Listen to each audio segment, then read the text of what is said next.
భారీ అంచనాలతో విశ్వవ్యాప్తంగా విడుదల కావాల్సినటువంటి అఖండ 2 సినిమా కొన్ని అనివార్య కారణాల వల్ల ఆ సినిమా విడుదల వాయిదా పడింది. అయితే కొన్ని గంటల్లోనే ఆ సినిమా విడుదలకు సంబంధించి ఒక క్లారిటీ వచ్చేటువంటి అవకాశం ఉందని, మంగళవారం మధ్యాహ్నం ఈ కేసుకు సంబంధించి కోర్టు తీర్పు ఇచ్చేటువంటి నేపథ్యంలో దాని మీద అంటే ఈ సినిమా విడుదల తేదీకి సంబంధించి క్లారిటీ వచ్చేటువంటి అవకాశం ఉందన్నట్లుగా వార్తలు వస్తున్నాయి. దీని మీద మనం పూర్తి స్థాయిలో విశ్లేషణ చేసుకుందాం. ప్రస్తుతం మనతో పాటున్నారు ప్రముఖ సినీ రాజకీయ విశ్లేషకులు, ప్రముఖ సీనియర్ జర్నలిస్ట్ దుర్గావడ్లమణి గారు. వారితో మాట్లాడదాం. దుర్గావడ్లమణి గారు నమస్తే అండి. అఖండ 2 విశ్వవ్యాప్తంగా భారీ అంచనాల నడుమ డిసెంబర్ 5వ తేదీన విడుదల కావాల్సి ఉంది. అయితే కొన్ని అనివార్య కారణాల వల్ల ఈ సినిమా విడుదల వాయిదా పడింది. ఇప్పుడు ఈ సినిమా విడుదల తేదీ మీద ఒక క్లారిటీ వచ్చేటువంటి అవకాశం ఉందని, మంగళవారం మధ్యాహ్నం ఈ కోర్టు తీర్పు వచ్చేటువంటి నేపథ్యంలో విడుదల తేదీని ప్రకటించేటువంటి అవకాశం ఉన్నట్లుగా కొన్ని వార్తలు వస్తూ ఉన్నాయి. ఏంటి నిజంగా ఈ సినిమా ఎప్పుడు విడుదల ఉండేటువంటి అవకాశం ఉందంటారు? అసలు ఈ అఖండ 2 మీద చాలా సందేహాలు వస్తున్నాయండి. ఒక భారీ అంచనాల నడుమ ఈ సినిమా విడుదలవుతూ ఉంటే ఎందుకు ఇలా సడన్గా వీళ్ళు ఈరోజు చిత్ర నిర్మాణ సంస్థ కోర్టుకు వెళ్ళింది? ఎందుకంటే ఈ సినిమాకిను ఈరోజు దీనికి సంబంధం లేదు కదా. మరి ఈరోజు గతంలో ఎందుకు స్పందించలేదు? ఎప్పుడంటే మీకు చెప్తాను నేను. దూకుడు విడుదల సమయంలో ఈరోజు ఇంటర్నేషనల్ మరియు 14 రీల్స్ ఎంటర్టైన్మెంట్ ప్రైవేట్ లిమిటెడ్ హక్కులు మరియు ఆర్థిక నిబద్ధతకు సంబంధించిన ఒప్పందం కుదుర్చుకున్నాయి. తర్వాత 2019లో ఒక ఆర్బిట్రల్ ట్రిబ్యునల్ ఈరోస్కు అనుకూలంగా తీర్పునిస్తూ 14 రీల్స్కు వడ్డీతో సహా 11.23 కోట్లు చెల్లించాలని, ఇంకా కొన్ని టైటిల్ పత్రాలను అందజేయాలని ఆదేశించింది. నిర్మాతలు సుప్రీంకోర్టుతో సహా ఈ అంశాన్ని సవాల్ చేశారు, కానీ ప్రతి సవాలును తోసిపుచ్చారు. మధ్యవర్తిత్వ తీర్పును తుది మరియు అమలు చేయదగిందిగా చేశారు అంటున్నారు. అయితే ఇప్పుడు మరి అప్పుడే వీళ్ళు ఎందుకు ఊరుకున్నారు?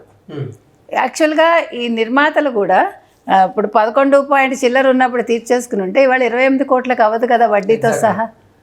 కనీసం ఇప్పుడైనా వాళ్ళు వడ్డీ తర్వాత కడతాము అసలు చెల్లిస్తామనైనా ఒప్పందం చేసుకోవచ్చు కదా.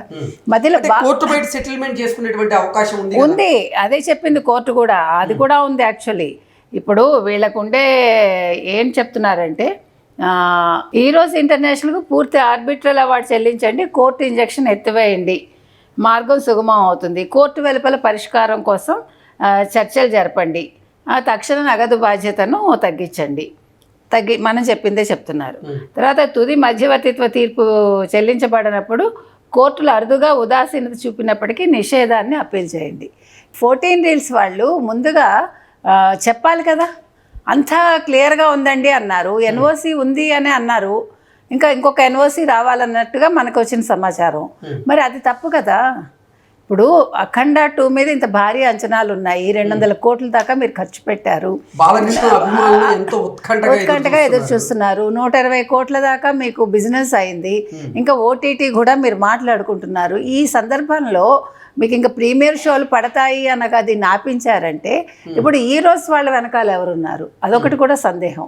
ఎందుకంటే ఒక తెలుగు సినిమా విడుదల కాకుండా ఆపుతున్నారు అని ఒక పక్క అయితే, మరో పక్క అది హిందూ పురాణాలకు సంబంధించింది కాబట్టి వాళ్ళు ఆపడానికి ప్రయత్నించారు అని ఇంకొక మాట వచ్చింది. తర్వాత తెలుగు ఇండస్ట్రీ వాళ్ళు నెంబర్ 1గా ఉంది, ఇప్పుడు ఈ సినిమా కూడా హిట్ అయితే తెలుగు ఇండస్ట్రీకి ఇంకో సినిమా యాడ్ అవుతుంది అని అది కూడా ఆలోచిస్తున్నారు. అంటే రకరకాల స్పెక్యులేషన్స్ వస్తాయి కదా, వచ్చాయి.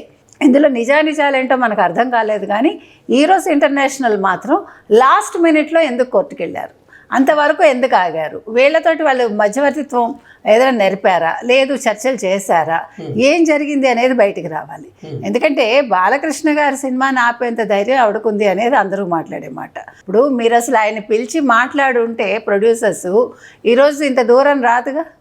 ఇప్పుడు ఒక సినిమా ఆగిపోవటం అంటే ఒక పెద్ద సినిమా, ఇది ఇండస్ట్రీకి కూడా ఒక చెంపపెట్టలాగానే కదా. ఇవాళ ఇండస్ట్రీ పెద్దలు కూడా ఆలోచించాలి. ఒక పెద్ద సినిమా రిలీజ్ అవుతుంటే అంతకుముందు ఉండే ఆర్థిక లావాదేవీలన్నీ వాళ్ళు క్లియర్ చేశారా లేదా? లేదు, మీరు అసలు ఒక ప్రొడ్యూసర్ వచ్చినప్పుడు వాళ్ళ ట్రాక్ రికార్డ్ చూడండి మీరు కదా. ఇప్పుడు మనకి బ్యాంక్స్ చూస్తాయి చూడండి, ఒక లోన్ ఇవ్వడానికి మనకి ట్రాక్ రికార్డ్ చూస్తాయి కదా. అట్లా మీరు ఇంక మీద ప్రొడ్యూసర్స్ విషయంలో కూడా చూడాలా. ఇప్పుడు అంతకుముందు చేసిన అఖండ సినిమా చేసిన వాళ్ళు వేరు, ఇప్పుడు ఈ 14 రీల్స్ వాళ్ళు వేరు కదా. అంతకుముందు చేసిన వ్యక్తి వేరు, అఖండ చేసిన అతను వేరు. అవును. సో ఇతను వచ్చినప్పుడు అసలు వీళ్ళ ట్రాక్ రికార్డ్ ఏంటి అని బోయపాటి శ్రీను చూసుకోవాల్సింది. గుడ్డిగా నమ్మినట్టేగా. ఇప్పుడు ఎవరు నష్టపోయారు? బాలకృష్ణ నష్టపోయారు. బాలకృష్ణ వల్ల ఇవాళ ఫ్యాన్స్ నిరాశకు గురయ్యారు. దీని ఇంపాక్ట్ చాలా ఉంటుంది కదండి ఇండస్ట్రీ మీద. ఇంకొకటి, ఒక సినిమా ఇంకా రిలీజ్ కాకపోతే దాన్ని నమ్ముకుని ఉన్న ఇంతమంది ఫ్యామిలీస్, ఇన్ని ఏమంటారు 24 క్రాఫ్ట్స్ వాళ్ళు ఆందోళన పడతారు కదా. కొన్ని సందర్భాల్లో సినిమా రిలీజ్ అవ్వనివ్వండి మీకు డబ్బులు ఇస్తామని అంటారు ప్రొడ్యూసర్స్, లేదు డైరెక్టర్స్ కూడా చెప్పచ్చు, మనకు తెలియదు. కాబట్టి ఇవాళ ఎంతమంది ఇవాళ దీనివల్ల ఇబ్బందులు పాల్పడుతున్నారు. కాబట్టి ఇది చాలా పెద్ద ఒక ఏమనాలి, ఒక ఎగ్జాంపుల్ లాగా తీసుకోవాలి. ఇంకా ఫ్యూచర్లో పెద్ద సినిమాలు రిలీజ్ చేసే వాళ్ళందరూ చిన్న సినిమాలకే అతలాకుతలం అయిపోతున్నారండి, అవునా కాదా? ఇప్పుడు చిన్న చిన్న సినిమాలు ఈ మధ్యన వచ్చాయి, రాజు వెడ్స్ రాంబాయి ఇలాంటివి. వాళ్ళు ఖర్చు పెట్టిన దానికి ఒక 20 లక్షలు 30 లక్షలు వాళ్ళకి, అది కూడా కొంచెం పెద్ద సంస్థలు ముందుకు రావడం వల్ల. అంటే సినిమా తీసి దాన్ని అమ్ముకునే స్టేజ్లో చిన్న సినిమాలు వాళ్ళు లేరు. సినిమా తీసి దాన్ని మంచిగా రిలీజ్ చేసే సమయంలో వీళ్ళు ఒక 11.23 లక్షలు ఎంతో ఉన్నప్పుడు అసలు ఆ ఒప్పందం కుదిర్చేసుకుని ఉంటే వాళ్ళు ఎంత బాగుండేది. 11 కోట్ల దగ్గరే ఆ వివాదం సద్దుమణిగిపోయేది, కానీ ఇప్పుడు ఇది 28 కోట్ల వరకు దారి తీసేది కదంటారా? ఖచ్చితంగా కదండి. ఇప్పుడు వడ్డీల మీద వడ్డీలు, ఇప్పుడు మీకు ఎట్లా ఉంటాయంటే సినిమా వడ్డీలు మీకు తెలుసు, వడ్డీ మీద వడ్డీ, చక్ర వడ్డీలు ఇవన్నీ ఉంటాయి కదా. ఇప్పుడు కళ్ళు మూసుకొని తెరిచేలోపు మీకు వడ్డీ పెరిగిపోతుంది మనం అనుకుంటాం. మనమే చూడండి, హోమ్ లోన్ తీసుకునేటప్పుడు లేదు, ఒక బదులు తీసుకుంటారు మీరు 3%. మనం ఇప్పుడు మీరు బంగారం తాకట్టు పెడితేనే మీకు 3% బయట, బ్యాంకు వడ్డీ కాకపోతే. ప్రతి నెల మనకు తెలియదు మనం ఇంత కడుతున్నామా అని, 1-2 నెలలు పోయాక ఆలోచించుకుంటే కళ్ళు తిరుగుతాయి మనకి, అవునా కదా? అంటే సాధారణ ఒక మనిషి. అలాంటిది మీకు పేరుకి 11 కోట్ల 12 కోట్లో కానీ వడ్డీ దాకా వచ్చేసరికి చూసారా 17 కోట్లు ఎక్స్ట్రా పడింది ఈరోజు. నేను అంటున్నది అది. కాబట్టి అసలు ఎందుకు వీళ్ళు ఇంత నిర్లక్ష్యం వహించారు ఈ ప్రొడ్యూసర్స్, 14 రీల్స్ వాళ్ళు ఎందుకు లాస్ట్ మినిట్లో వచ్చారు? ఈ మధ్యలో ఇంకెవరైనా ఉన్నారా? ఎవరు దీనికి ఒత్తిని ఎగదోశారు అనేది తెలియాలి. అంటే కోర్టు బయట హీరోస్ ఇంటర్నేషనల్ ప్రతినిధులతో ఈ ప్రొడ్యూసర్లు సెటిల్మెంట్ చేసుకోబోతున్నారు, చేసుకునేటువంటి అవకాశం ఉందన్నట్లుగా రకరకాల వార్తలు వచ్చాయి కదా. మరి ఆ సెటిల్మెంట్ జరగలేదు? ఏం జరగలేదన్నట్టుగానే తోస్తుంది. ఎందుకంటే మళ్ళీ కోర్టుకు వెళ్తున్నారంటే అంతే కదా. ఇప్పుడు మీరు ముందే చెప్పుంటే బాలకృష్ణ ఇన్వాల్వ్ అయి ఉండేవారండి. మీరు లాస్ట్ మినిట్లో సినిమా రిలీజ్ కావట్లేదని చెప్పాక ఆయన ఎందుకు ఇన్వాల్వ్ అవుతారు? ఇప్పుడు మీకు లేదు, కానీ ఒక పెద్ద మనిషి తరహాగా కొంచెం కూర్చోబెట్టి మాట్లాడడమో ఏదో చేసి ఉండేవారు. ముఖ్యంగా ఆయనకు అంత పలుకుబడి ఉంది, అది మీరు ఉపయోగించుకోలేదంటే మీరు ఏం చేద్దామని ఇలా చేశారు ప్రొడ్యూసర్స్. అంటే వాళ్ళ ఉద్దేశం ఏంటి? అసలు ప్రొడ్యూసర్స్ ఎందుకు ఇంత నిర్లక్ష్యం వహించారు అనేది కూడా తెలియాలి. వాళ్ళు తెలుగు వాళ్ళు అయితే ఏంటి, తమిళ వాళ్ళు అయితే ఏంటి, ఎవరైనా కూడా సినిమా ఆగిపోవటం అనేది చాలా పెద్ద విషయం.